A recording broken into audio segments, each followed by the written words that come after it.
सही कहा है किसी ने, जिस इंसान के पास संतोष नहीं वो जिंदगी में कभी भी खुश नहीं रह सकता। उसके अंदर हमेशा बेचैनी रहती है। उसको कितना भी दे दो, उसका मन कभी भी खुश नहीं हो सकता।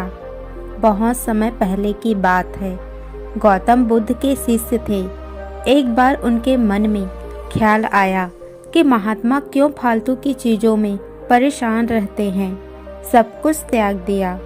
ना तो हमारा कोई घर है, ना कोई खाने की अच्छी चीज़ है और ना ही किसी भी तरह की सुख सुविधाएं। इतनी सर्दी में भी हम इस पेड़ के नीचे ही बिना बिस्तर के सोते हैं। अगर भगवान ने हमें दिया है तो हमें भी घर बनाना चाहिए। अपने घर से भी तो हम ध्यान का संदेश दे सकते हैं।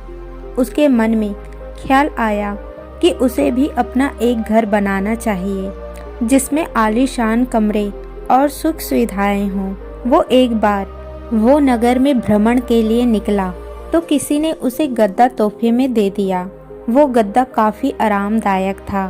उसने बोला, ये होता है असली सुख, देखो इस गद्दे में सोने में कितना सुकून मिलता है। काश अगर एक कमरा ऐसे आरामदायक हो, फिर तो जिंदगी कुछ और ही बन जाए। लेकिन महात्मा है कि सुनते ही नहीं हैं। आखिर सब कुछ त्याग करके खुद को कष्ट पहुंचाना, ये कौन सा जीवन है। उसने विचार किया कि वह अगले दिन भिक्षा मांगने के लिए जाएगा और पैसे इकट्ठे करेगा ताकि वो अपना घर बना सके और आराम से उसमें जीवन गुजार सके। इसी इरादे वह अनाज और धन इकट्ठा करने वो नगरी में निकल गए, जिसके लिए वो गांव-गांव की यात्रा शुरू करके और कई लोगों से मुलाकात करते करते और अपने आश्रम के बारे में बताया। इसी यात्रा के दौरान उनकी मुलाकात एक किसान से हुई।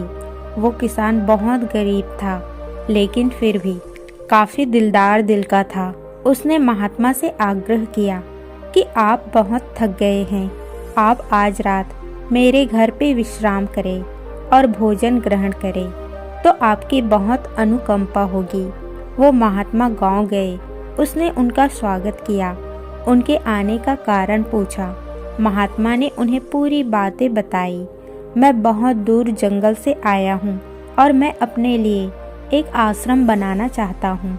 किसी विचार से मैं इस नगर में भ्रमण पर निकला हूँ कि अगर मुझे कुछ धन मिल जाए तो मेरा काम आसान हो जाए। उस किसान महात्मा की बात सुनी और बोला, आप निश्चिंत रहे, हमारे गांव में बहुत से उद्धार और धनी लोग हैं जो आपकी मदद जरूर करेंगे।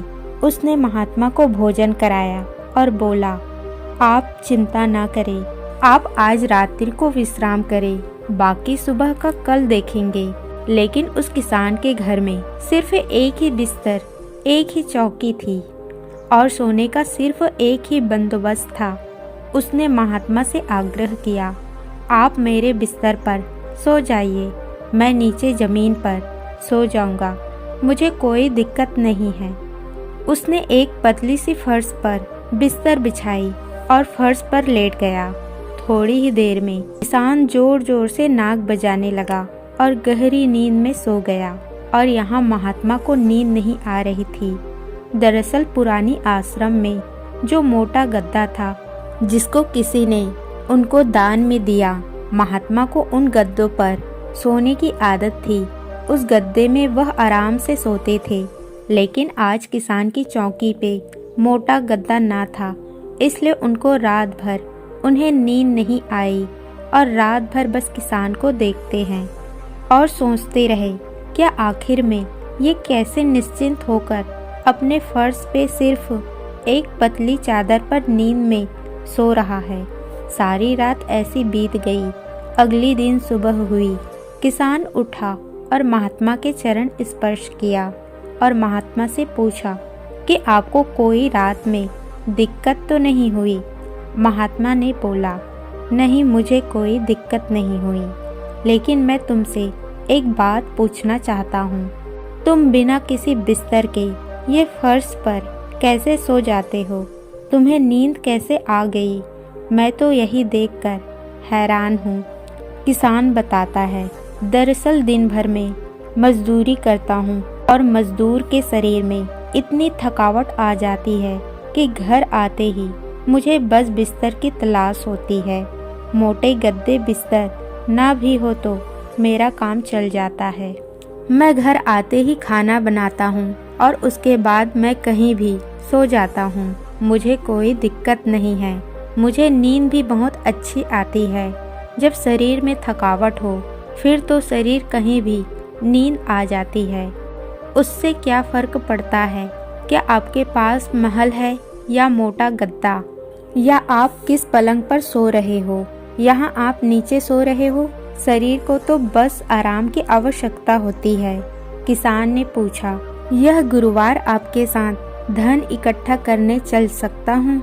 मेरी इच्छा है कि आपके साथ आपके उस आश्रम बनने में मैं आपका योगदान दूँ, आपके साथ मिलकर काम करूँ और कुछ धन इकट्ठा करूँ। तब महात्मा ने बहुत धीमी विनम्रता से उत्तर दिया, पुत्र, तुमने आज तो मुझे ज्ञान दिया है, वो ज्ञान मुझे आज तक नहीं मिला। आज मुझे पता चल गया इंसान के मन का असली सुख क्या है। अब मुझे किसी आश्रम और महल की इच्छा नहीं रही। इतना कहकर वो महात्मा धन दान करके वापस अपने आश्रम को लौट गए। उन्होंने जो कुछ भी धन एकत्र किया था वो गरीबों में बांट दिया और स्वयं एक छोटी सी कुटिया बनाकर रहने लगे। जीवन का सुख संतोष में है। अगर मनुष्य के पास जो भी है वो उसे स्वीकार कर ले और उसी में संतोष कर ले तो जीवन में उसे खुशियाँ तलाशने की जरूरत नहीं। वो उसका सारा सुख उसी वक्त अनुभव कर लेगा। कई घरों में अपार धन दौलत, ऐसो आराम होते हुए भी वहाँ सुख शांति नहीं होती, क्योंकि उनके पास आज जो कुछ भी है वो उसे संतोष नहीं हो रहे कहते हैं। जिन्हें दूसरों की थाली में घी ज़्यादा दिखता है वो कभी खुद से भर पेट नहीं खा पाते। इंसान को चाहिए कि जो कुछ भी है वो इसी में खुश रहे, लेकिन इंसान ऐसा कर नहीं पाता और अक्सर दूसरों को देखते हुए और खुद को ज़्यादा चाहने की इच्छा एक अच्छा इंसान को कभी भी खुश नहीं रहने देती और इसी तरह से पूरा जीवन असंतोष में बीत जाता है। उसके पास इतना है, मेरे पास इतना क्यों नहीं? हम हमेशा दूसरों को देख के उनसे परेशान रहते हैं कि हमें इतना क्यों नहीं मिला। आखिर जिंदगी का असल दुख इन्हीं सब चीज़ों के बारे में सोचती है। इसलिए कभी कभी हमें चाहिए कि हम खुद इस बारे में विचार करें कि हद से ज़्यादा इच्छा कितना सही है। जो मिले हम उससे भी तो खुश रह सकते हैं। ज़्यादा लालच और हद से ज़्यादा इच्छाएं अक्सर इंसान को बीमार करते हैं।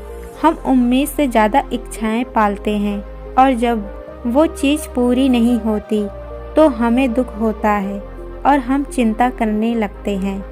जब जीवन में संतोष ही नहीं तो फिर जीवन का क्या मतलब? ऐसे में तो हर दिन परेशान रहेंगे। इसलिए इस बात पर विचार करने की आवश्यकता है। हमेशा याद रखिए, संतुष्टि ही जीवन का मूल मंत्र है। अगर इंसान में संतोष है तो कोई भी दुख उसे तोड़ नहीं सकते। जीवन का यही रहस्य है, जो मिले उसमें खुश रहना सीखो।